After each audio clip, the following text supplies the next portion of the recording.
Boa noite a todos.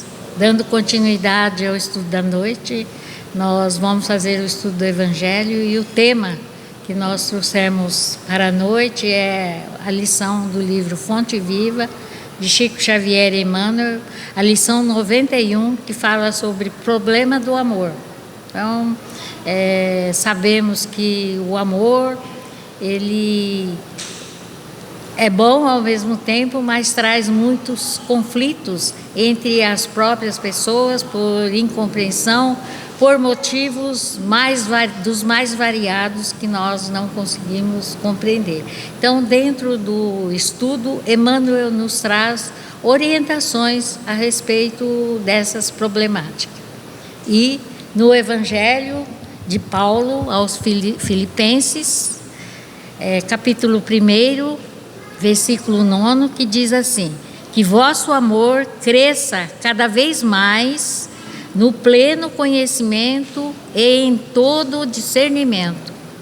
Então, o amor, ele deve ser cultivado para que ele possa crescer, mas, ao mesmo tempo, ele precisa de conhecimento, não só o conhecimento científico, mas principalmente o conhecimento da moral cristã, né? Porque através dele nós podemos potencializar esse amor que existe dentro de todos nós, que é essa centelha divina que todos nós recebemos quando reencarnamos. Então, não tem ninguém que seja desprovido desse amor divino, mas cada um, de acordo com as suas condições, ele vai fazer com que aumente ou paralise no momento que está. E sabemos que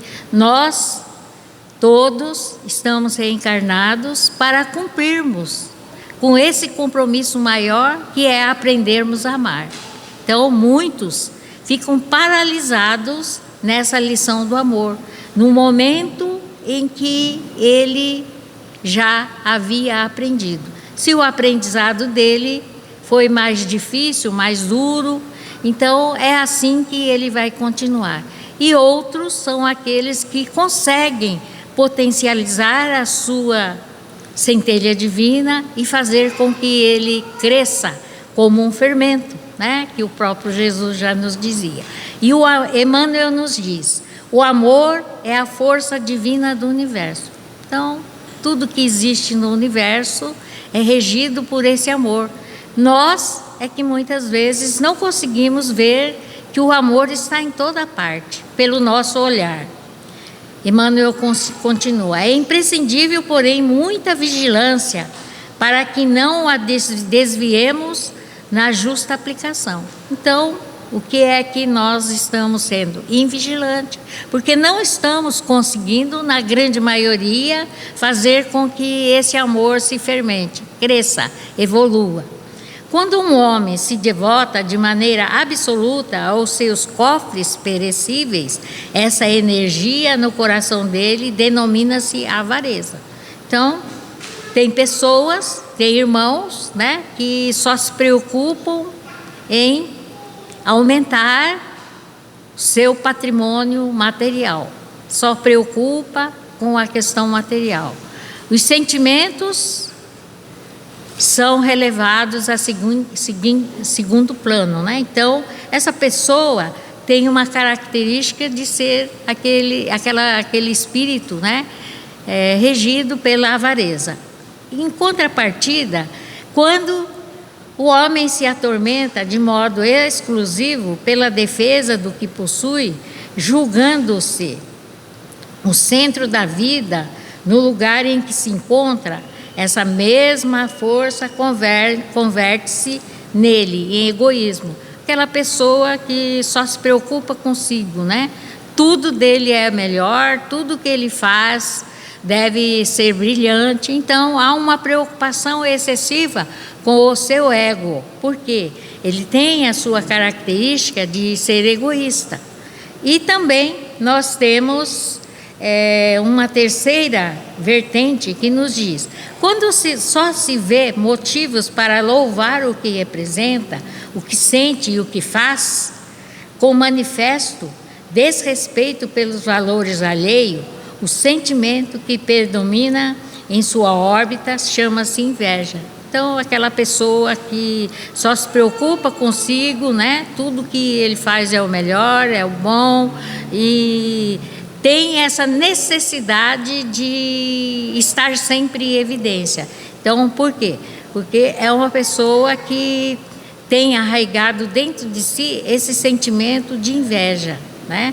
Então, ele fica querendo ser aquilo que o outro é.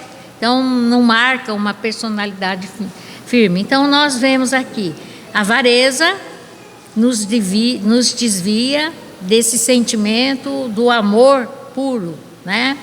O egoísmo e também a inveja, que são os nossos vícios morais que ainda carregamos fortemente. Se cada um de nós fizer essa análise, pode ser que essas características não sejam tão forte, mas que ainda não conseguimos vencer. E é nessa luta que estamos, para que possamos fazer com que esse amor, essa força divina, né, cresça dentro de nós. Nós precisamos vencer esses obstáculos. E como se diz, né?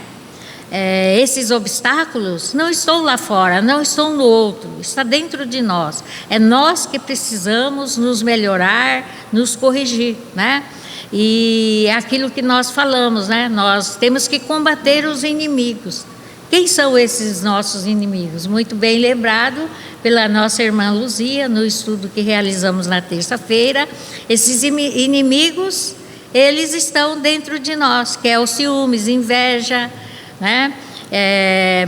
Maledicência, enfim, todas as qualidades que não são boas, que ainda, pela nossa imperfeição, ainda carregamos dentro de nós. Quem é que não gosta, né? Muitas vezes de começar uma conversinha, um mal falado de um companheiro, uma companheira, um colega de trabalho, um vizinho. Nós temos que evitar isso. Então, esses são os vícios que carregamos. E esses vícios são observados pelos nossos filhos, que quando nós queremos corrigir, eles vão nos apontar. Ah, mas você fez isso, você fez aquilo. Então, é fundamental que nós possamos nos conhecer e comecemos a corrigir, porque o problema maior do amor não está apenas em estarmos dando todo o cuidado, toda a atenção, provendo tudo que é necessário, mas esse sentimento interior que carregamos dentro de nós, porque todos nós temos vícios morais e todos nós temos que juntos nessa grande escola, né, chamada planeta Terra, estamos para vencermos e, irmanados num só sentimento, buscarmos o corretivo dentro de nós mesmos, não apontando o problema do outro, mas o problema está dentro de nós. É como a gente sempre coloca: quando eu vejo a deficiência de um outro irmão, é porque essa deficiência está arraigada e muito fortemente dentro de nós, e por isso conseguimos enxergar a deficiência alheia. A partir do momento em que começamos a tomar consciência desta condição, nós vamos começar a nos corrigir, a nos melhorarmos, evitando, né, de falarmos ou evidenciarmos as condições de outro irmão que conosco jornadeia. Paulo continua. Paulo, escrevendo à amorosa comunidade filipense, formula a indicação de elevado alcance. Assegura que o amor deve crescer cada vez mais no conhecimento e no discernimento, a fim de que o aprendiz possa aprovar as coisas que são excelentes. Então, quando Paulo nos diz que o amor deve crescer e nós devemos fazer esse discernimento, é exatamente vermos os vícios morais que ainda carregamos, que são inúmeros, né? E nós devemos nos observarmos e começarmos a corrigir, aplicar o corretivo dentro de nós. Então, um vício moral que a grande maioria de nós temos ainda, por exemplo, os ciúmes. Quem é que não apresenta esse vício moral dos ciúmes? Por minúsculo que seja, nós ainda temos de tudo, não só, né? A gente não fala só ciúmes no sentido de esposa, mas de observarmos uma amiga quando está bem apresentável ou quando adquire algum objeto significativo, né?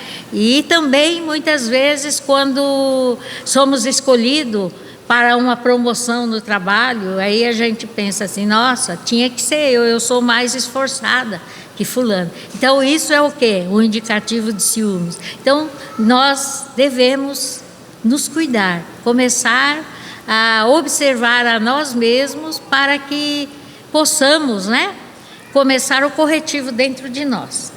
Bom, e Emmanuel nos coloca as seguintes questões: instruamo-nos, pois, para conhecer, eduquemo-nos para discernir. Então, olha, são dois princípios fundamentais que nós devemos ter claro dentro da nossa formação moral.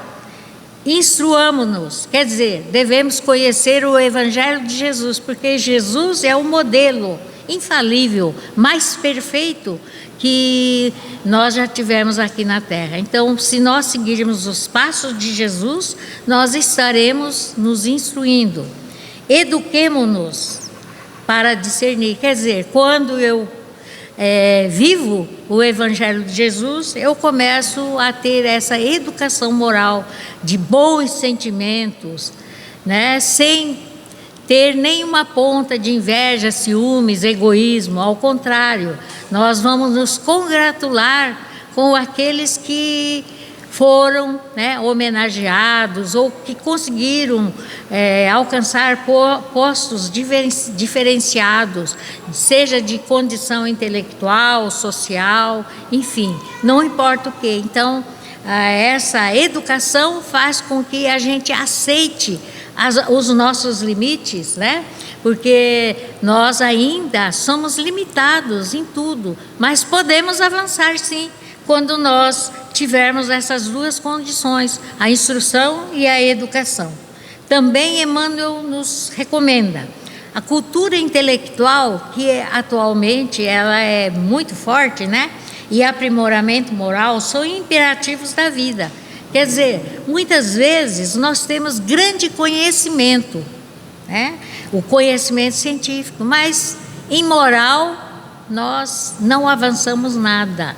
Então, esse conhecimento científico pouco está ajudando na nossa formação moral, que é o patrimônio maior que nós podemos construir enquanto estamos encarnados, né? Nessa obra e nessa convivência para com todos, seja na família, principalmente lembrando que a família, né, é o cadinho onde nós vamos juntos, né, fazer com que ela se aprimore. Então, não é nada fácil, tudo é difícil, porque sempre encontraremos pessoas afins e pessoas não afins dentro da nossa família, porque o próprio Jesus já nos dizia que os vossos inimigos sereis vossos familiares, e na grande maioria são esses inimigos que estão junto conosco para que possamos aprender a amá-los, a perdoá-los e a ajudá-los a crescer moralmente. Então, esse também é um grande papel da família, não só observando as questões materiais, mas principalmente as condições morais. Como nós podemos favorecer o desenvolvimento integral desse ser que nos foi confiado. né? Então, é aquilo que foi colocado. Aquilo que semeamos é o que colhemos. A semeadura não é obrigatória, mas a colheita, ela sim, virá com cobrança muito severa. E se nós falharmos, então nós teremos, de fato, uma colheita difícil. Bom,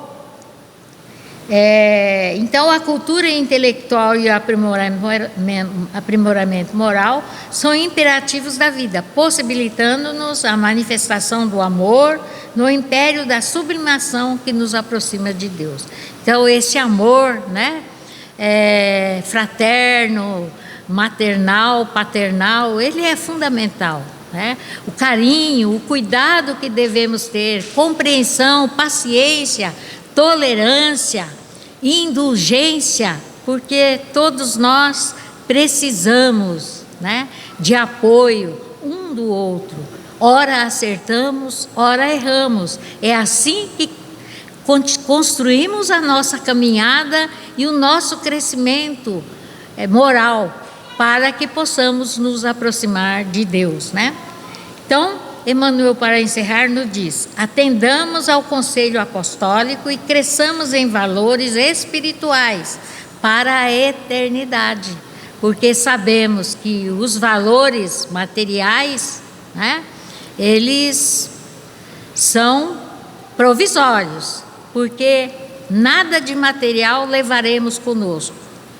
A herança que construímos é a herança moral. Por isso que Jesus sempre nos colocava da importância de construirmos esses bens que são eternos. O que é esse bem eterno? Fazer o bem para com todos, praticarmos a caridade.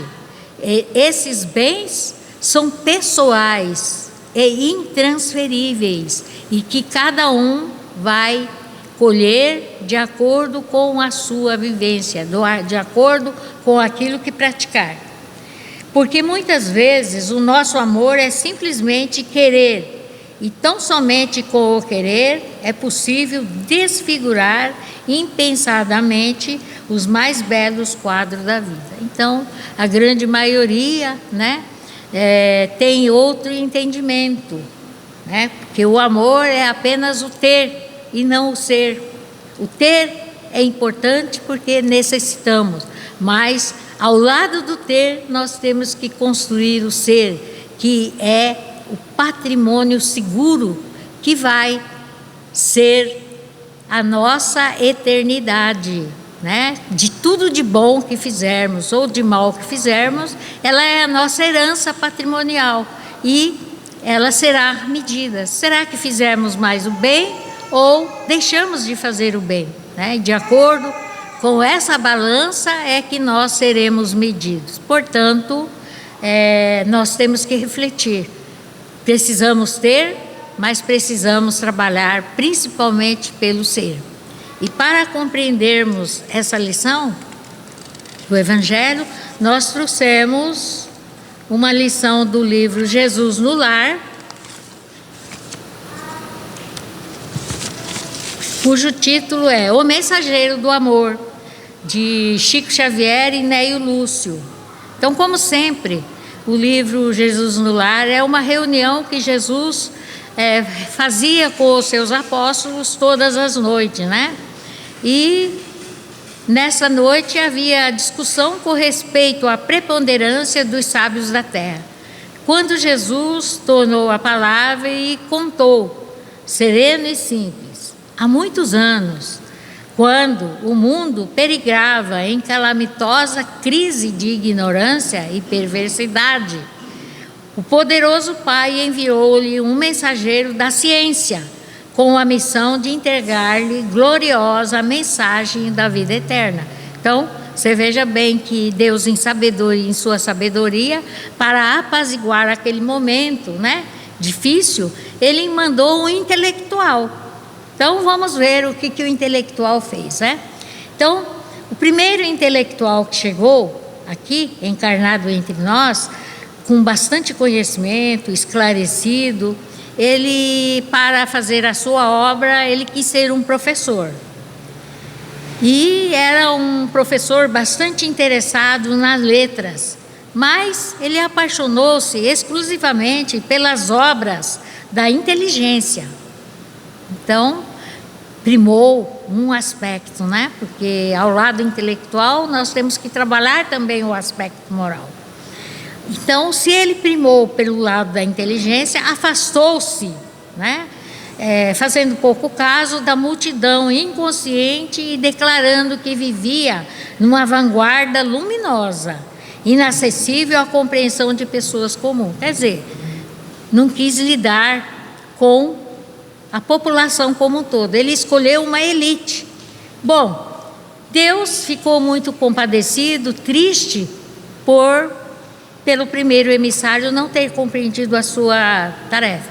Mas, como Deus, em sua bondade infinita, né, e sem desanimar, enviou um segundo intelectual, né, exatamente para atender os compromissos com os necessitados, com a população como um todo, né? E esse portador da ciência, depois de algum tempo, ele escolheu ser um médico, né? E começou a desenvolver seus trabalhos. Principalmente, ele começou a dedicar-se em laboratório, através de trabalhos com ervas, manipulando, né, ervas para medicação. Mas essa medicação, em vez dele assistir a população como um todo, ele interessou-se apenas por uma camada mais abastada. Por quê? Porque era essa população que lhe trazia retorno financeiro mais favorável. E também não quis atender a população necessitada como um todo.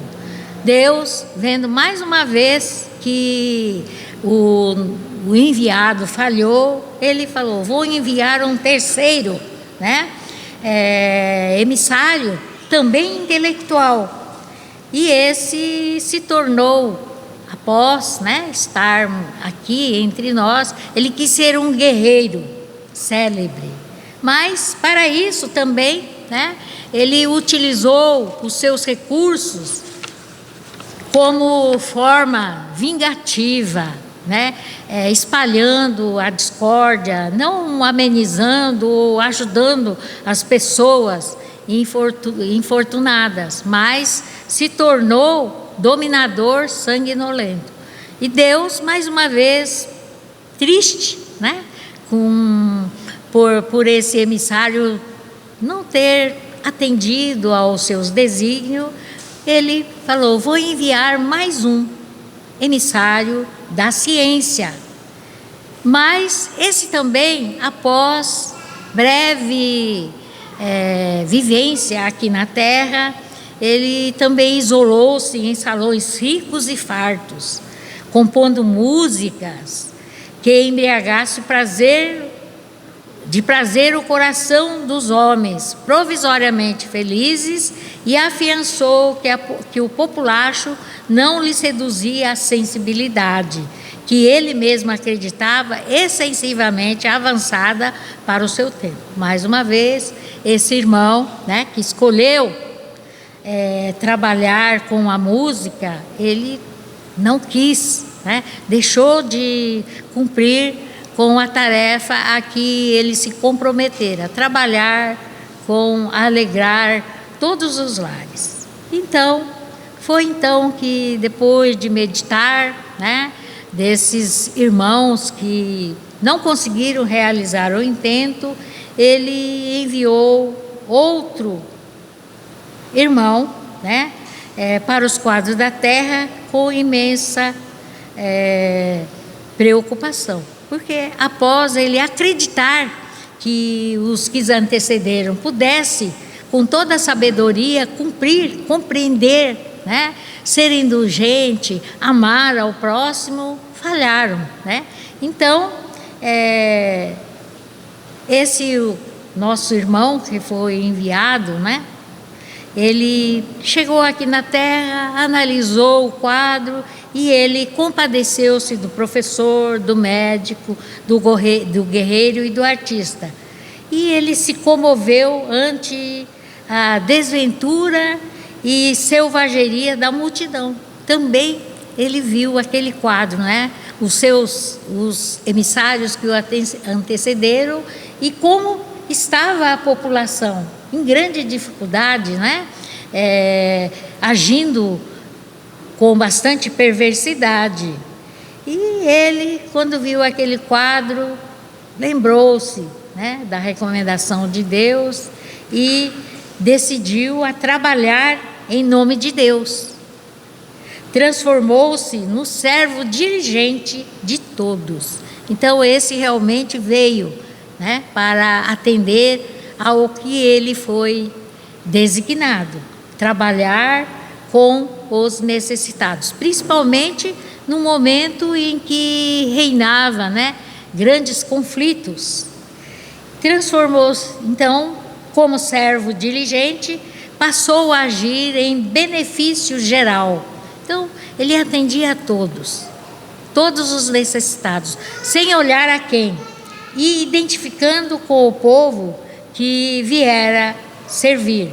Sabia desculpar infinitamente e repetir 1000 vezes o mesmo esforço ou a mesma lição. Então, ele era incansável em repetir, né? O que deveríamos fazer, independente dele estar sendo acusado, dele estar sendo pressionado. Ele não dava atenção a essas questões. Então, quando eu comecei a ler, estudar essa lição, comecei a lembrar, né? Quem é que age dessa maneira?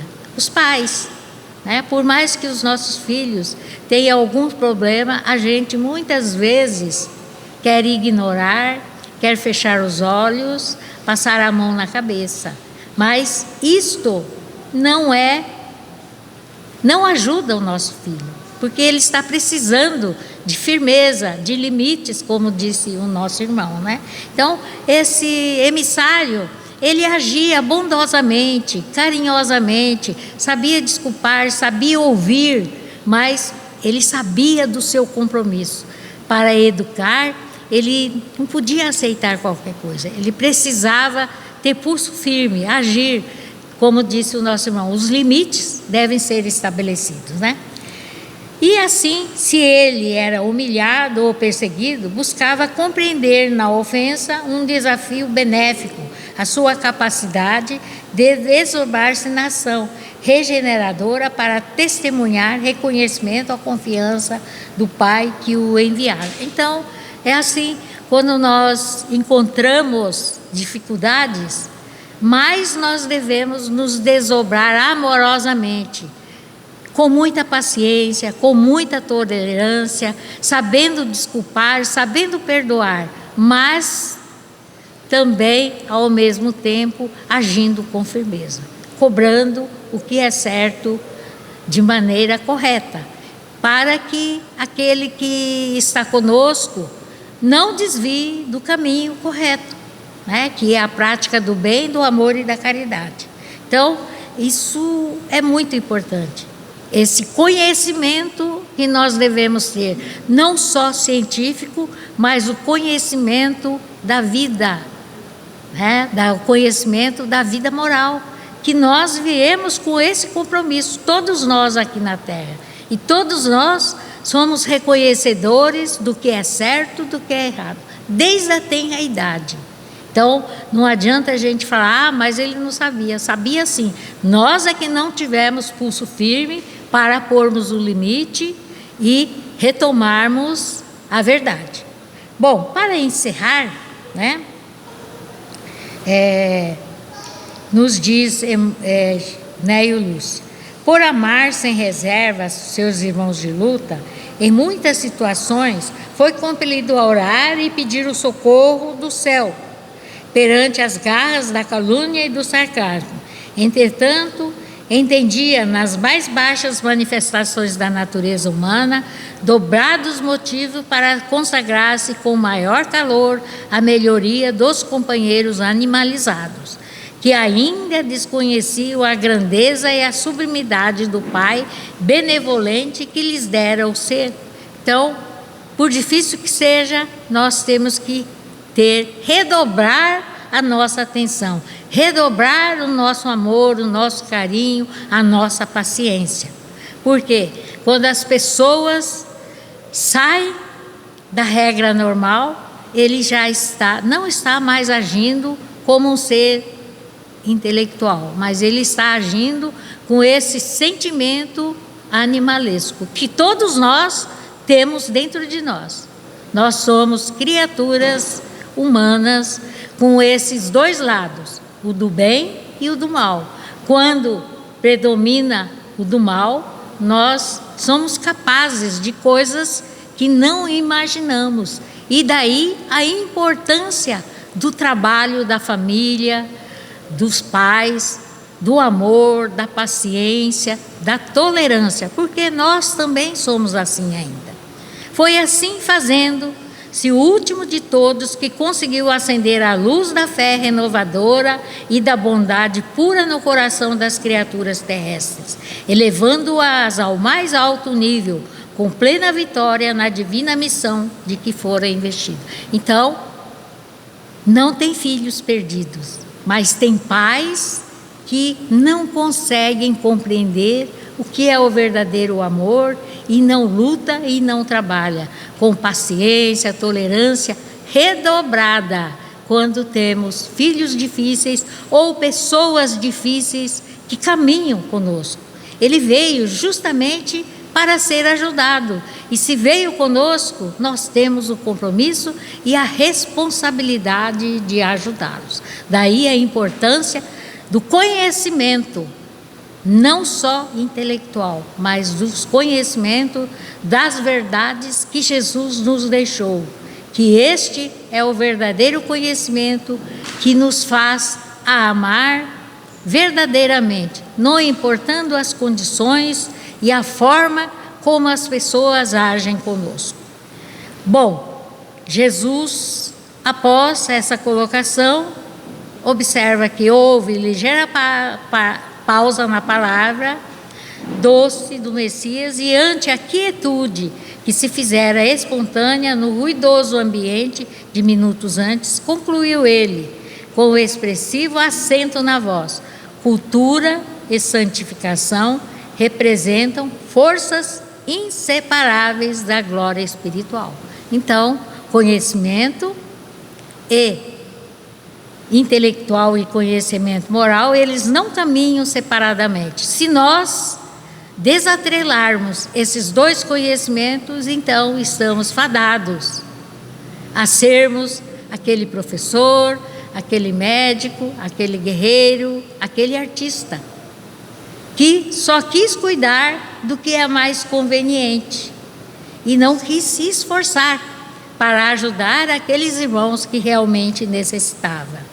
Então, finalizando, diz o seguinte: a sabedoria e o amor são as duas asas dos anjos que alcançam o trono divino.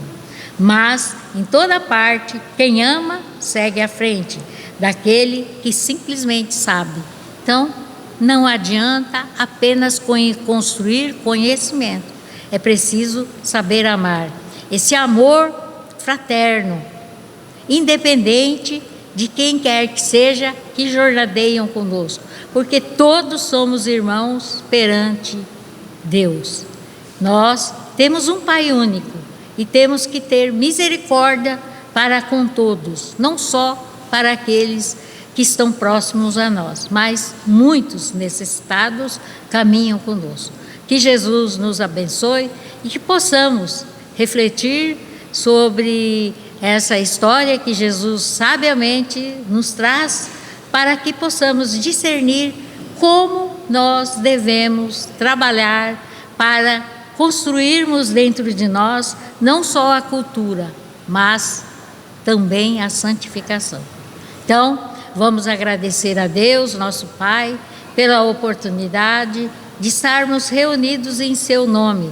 Vamos fechar os nossos olhos, mentalizar Jesus e agradecer pela oportunidade de estarmos nesse lar, nessa escola, nesse hospital, onde podemos fraternalmente convivermos e trocarmos nossas experiências e podermos crescer nos nossos sentimentos de amor, na prática da caridade, de que todos nós ainda carecemos, deixando de preocupar apenas conosco, mas observarmos ao nosso lado que jornadeiam conosco irmãos necessitados. Muitas vezes ele não está questionando ou querendo coisas materiais, mas ele está querendo um pouquinho de compreensão, paciência, tolerância e atenção.